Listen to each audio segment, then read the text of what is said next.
प्रिय मित्रों, आज कोरोना महामारी की वजह से पूरे विश्व में एक पूरी जिंदगी ठहर सी गई है। लेकिन सबसे अधिक नुकसान जो हो रहा है वो हमारे छात्र छात्राओं का जो भविष्य है उस पर सबसे बड़ा प्रहार है कोरोना का। लेकिन हम लोग मजबूर हैं, पूरा विश्व मजबूर है। इस वैश्विक महामारी से हम लोग परेशान हो गए हैं, लेकिन फिर भी समर्पित कोचिंग अपने YouTube चैनल के माध्यम से पठन पाठन का सिलसिला शुरू करने जा रही है। मैं मनोज कुशवाहा, जो ट्रिकी जीएस के नाम से जाने जाते हैं, आप लोगों को संविधान में अनुसूचियों के बारे में अध्ययन कराने चल रहे हैं। तो आइए देखा जाए भारतीय संविधान में कुल कितनी अनुसूचियां थी और आज वर्तमान में कुल कितनी अनुसूचियां हैं। प्रिय छात्रों, थोड़ा सा देखिए, भारतीय संविधान 26 जनवरी 1950 को लागू हुआ।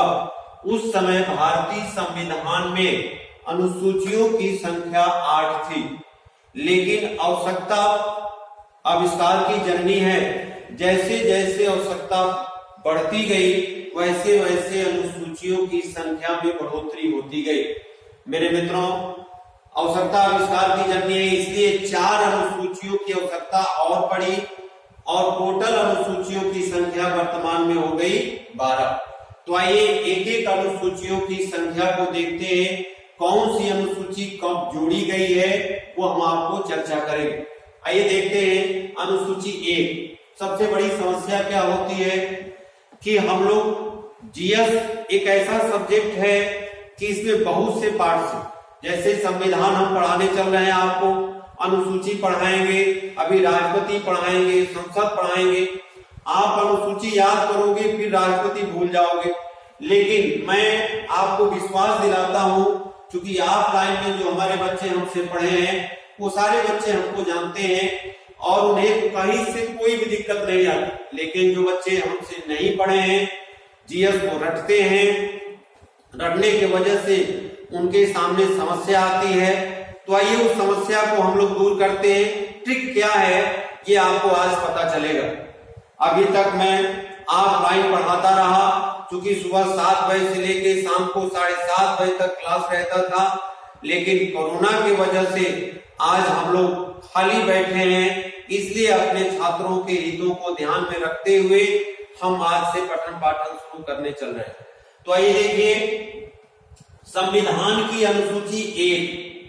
अनुसूची 1 में संघ और राज्य क्षेत्रों का उल्लेख किया गया, यानी भारत में कितने संघ शासित प्रदेश हैं, कितने राज्य हैं, इसका उल्लेख भारतीय संविधान की अनुसूची 1 में किया गया।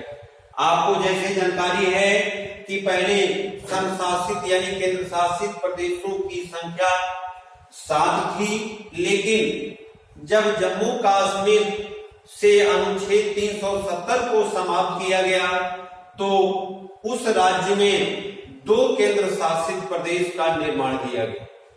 एक लद्दाख हुआ और दूसरा जम्मू कश्मीर। इस प्रकार वर्तमान में संघ शासित प्रदेशों की संख्या कितनी हो गई? 9। अब आइए राज्य कितने हैं भारत में? तो राज्यों की संख्या 29 है। जब हम आपको भाग पढ़ाएंगे तो वहां पे और इसको डिटेल करेंगे। अनुसूचियों का भी हम लोग ध्यान दे रहे हैं। अब देखिए अनुसूची 2। अब देखिए लिखा है 2, तो जैसे हम देखते हैं 2, तो जैसे 2 मतलब कुछ मांगा जा रहा है। 2 क्या दो भाई?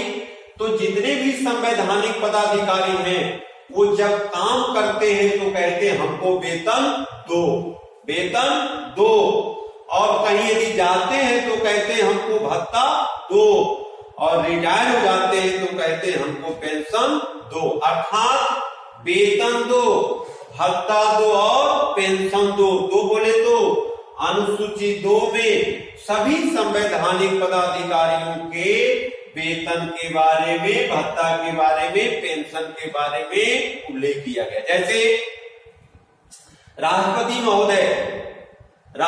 महोदय को वर्तमान में कितना वेतन दिया जाता है? यदि प्रश्न पूछा जाए तो 5 लाख। और प्रश्न ये बने कि किस अनुसूची के तहत दिया जाता है, तो वेतन 2 अर्थात अनुसूची 2। और हमारे प्रधानमंत्री नरेंद्र दामोदर दास मोदी जी जो विदेश यात्रा करते हैं तो उसके लिए उनको भत्ता मिलता है, तो किस अनुसूची के तहत दिया जाता है, तो भत्ता 2। और यदि हमारे राष्ट्रपति प्रणब मुखर्जी साहब रिटायर हो गए तो उनको पेंशन दिया जाता है, तो पेंशन 2 अर्थात जितने भी संवैधानिक पदाधिकारी हैं, चाहे वो राष्ट्रपति हो, उपराष्ट्रपति हो, सर्वोच्च न्यायालय के मुख्य न्यायाधीश हो, अन्य न्यायाधीश हो, राज्यपाल हो, सांसद, विधायक, सीएजी, महान न्यायवादी, जितने भी आपको समझ में आए संवैधानिक पदाधिकारी यदि हैं, तो उन सभी संवैधानिक पदाधिकारियों को वेतन किस अनुसूची के तहत दिया जाएगा, तो 2। अब आइए अनुसूची 3। देखिए 3 और 3 मतलब 3 अक्षर, और 3 अक्षर कौन सा है, शपथ, मात्र 3 अक्षर।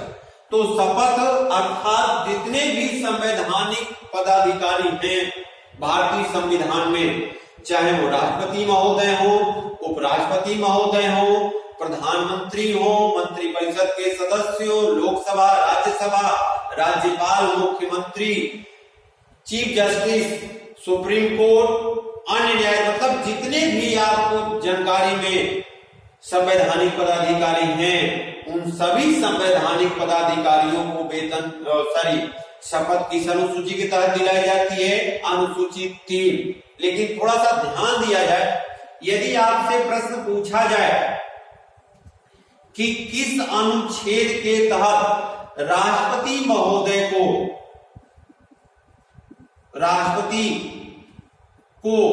शपथ दिलाया जाता है, प्रश्न बने कि किस अनुच्छेद के तहत उपराष्ट्रपति को शपथ दिलाया जाता है,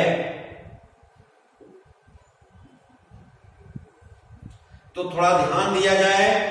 राष्ट्रपति उपराष्ट्रपति का अनुच्छेद भी आपसे पूछा जा सकता है, और ये जितना हम लोग चर्चा कर रहे हैं वो चाहे सिविल के एग्जाम हो, या वर्तमान में जो लेखपाल की वैकेंसी आने वाली है, या जो भी एग्जाम होंगे, सभी एग्जामों में ये प्रश्न पूछे गए। इसलिए आप थोड़ा सा ध्यान दीजिए, यदि राष्ट्रपति के लिए अनुच्छेद पूछा जाए कि किस अनुच्छेद के तहत राष्ट्रपति महोदय को शपथ दिलाया जाता है, तो थोड़ा ध्यान दिया जाएगा। यदि राष्ट्रपति की बात करते हैं तो थोड़ा सा ध्यान देंगे आप, गांधी जी का चश्मा हम देखेंगे, और गांधी जी के चश्मे में 2 ये दर्पण देख रहे हैं हम लोग, और इन 2 दर्पणों में गांधी जी के इस चश्मे के दर्पण में केवल एक टंगनी हमने लगा दिया। ध्यान दिया जाए, बूढ़े लोग कभी कभी चश्मे का एक ही टंगनी कान में इसे लगाए रहते, दूसरा टूटा रहता है, सेम कंडीशन हमने यहाँ किया है। तो यदि राष्ट्रपति की बात की जाए कि राष्ट्रपति किस अनुच्छेद के तहत शपथ लेते हैं, तो वही चश्मे का 2 दर्पण आप देखिए, और एक दर्पण में हमने टंगनी लगा दिया, तो क्या बन गया छात्रों, क्या बन गया, 60, यानी अनुच्छेद 60 के तहत राष्ट्रपति महोदय शपथ लेते हैं।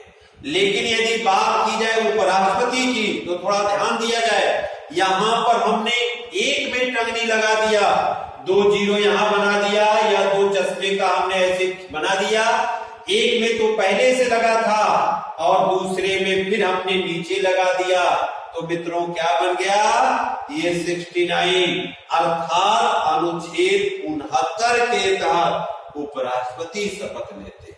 लेकिन थोड़ा सा एक चीज और चर्चा करना चाह रहे हैं, यदि आपसे प्रश्न पूछ लिया जाए कि राज्यपाल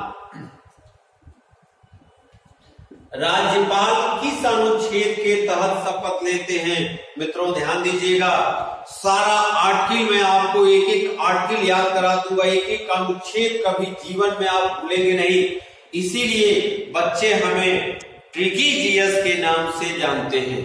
और ट्रिक क्या है, बहुत से ऐसे हमारे अध्यापक गण हैं जो ट्रिक के नाम पर ये कहते हैं कि मैथ में ट्रिक होता है, रीजनिंग में ट्रिक होता है, जीएस में क्या ट्रिक होता है हमारे छात्रों, प्रिय मित्रों, देखो ट्रिक क्या है जो कभी ना भूलने दे, वही ट्रिक है। अब आइए देखिए, तो यदि राज्यपाल की बात करें तो राज्यपाल किस अनुच्छेद के तहत शपथ लेता है? कुछ नहीं करना है आपको, 60 याद हो गया, 69 याद हो गया, राष्ट्रपति उपराष्ट्रपति याद हो गया। अब एक चीज बताइए, जो राज्यपाल होते हैं वो राज्य में होते हैं और राष्ट्रपति जो होते हैं वो केंद्र में होते हैं। तो राज्यपाल राष्ट्रपति से एक कदम नीचे होता है, एक कदम नीचे, अर्थात यदि इस 60 में 1 माइनस कर दिया जाए, थोड़ा सा ध्यान दिया जाए, 1 माइनस कर दिया जाए, इस 60 में यदि हम 1 माइनस कर दें तो आप लोग थोड़ा सा बताइए, 60 में 1 माइनस कर दिया जाए, यहां लिख रहे हैं हम 60 यहां पहले से है, 1 माइनस मैंने कर दिया, तो 1 माइनस कर देंगे तो क्या आ जाएगा? 59, बहुत सही, 59 आएगा। अब 59 हम इसी एक के साथ लिख दिए, ध्यान दीजिएगा, 60 में से 1 माइनस किया, क्या आ गया? 59, और 59 हम सटा के लिख दिए। आप चाहे तो बराबर देके इसे मिटा सकते हैं, लेकिन हमने ऐसे लिख दिया। इसको क्या पढ़ेंगे मित्रों? 159, अर्थात अनुच्छेद 159 के तहत शपथ कौन लेता है? राज्यपाल महोदय लेते हैं। अब सभी पदाधिकारियों को शपथ दिलाने वाले उनसे उच्च पदाधिकारी होते हैं, जैसे राष्ट्रपति महोदय को सर्वोच्च न्यायालय के मुख्य न्यायाधीश दिलाते हैं। यदि वो ना हो तो जो वरिष्ठ न्यायाधीश होते हैं वो दिलाते हैं। वो तो हम लोग राष्ट्रपति पढ़ेंगे, राष्ट्रपति का अलग टॉपिक किए, जब पढ़ेंगे तो वहां पे सारी चीजें चर्चा करेंगे। अब आइए, ये तो रहा आपका राष्ट्रपति उपराष्ट्रपति राज्यपाल। अब थोड़ा सा आइए अनुसूची 4। अब 4 में देखिए, 4 को कैसे याद करते हैं हम लोग? देखिए लिखा है 4 र बोले तो देखिए यहाँ पर 4 अंत में अक्षर र है, और र से राज्यसभा के सीटों का बंटवारा, र से राज्यसभा के सीटों का बंटवारा, अर्थात कितने राज्य में कितनी कितने राज्यसभा की सीटें हैं, इसका उल्लेख किस अनुसूची में है? 4 में है। अब आइए अनुसूची 5, ध्यान दिया जाए, अनुसूची 5, ये थोड़ा सा कठिन टॉपिक होता है, याद नहीं हो पाता है, लेकिन आप एक बार देखिए, हमेशा के लिए याद हो जाएगा आपको। अनुसूची 5 की यदि बात की जाए तो देखिए हमने लिखा है ATM स्क्वायर।